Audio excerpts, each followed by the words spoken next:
আল্লাহ পাক তৌফিক দান করুন। ইনশাআল্লাহ আজকের লেকচার যাদের কানে যাবে, আমরা যদি না খেয়েও মরে যাই, আল্লাহ পাক না খেয়ে মারবেন না ইনশাআল্লাহ। রিজিক আছে, খাবো ইনশাআল্লাহ।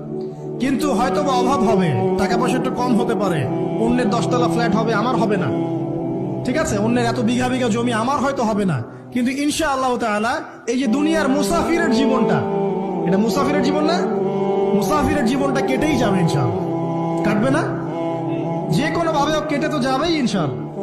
এই যে পরকালের জীবনটা একটা চেতনার শক্তি, জানেন, দুনিয়াতে যত বাধা বিপত্তি আসুক, গাল মন্দ খান, গীবত তহমত খান, কষ্ট হোক, নির্যাতন হোক, একটা বিষয় মনের মধ্যে শান্তি দেয়। কি শান্তি?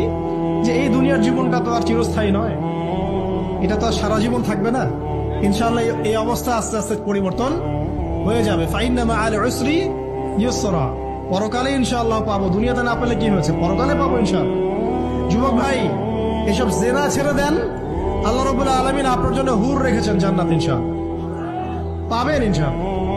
এটা ছেড়ে দেন, সুদ ছেড়ে দেন, আল্লাহ পাক আপনার জন্য হাউজে কাউসার রাখছে ইনশাআল্লাহ, ঠিক আছে।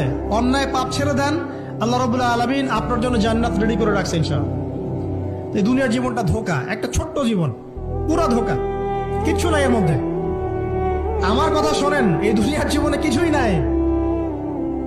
চারপাশে অনেক কিছু মনে হবে, আপনার বাড়ি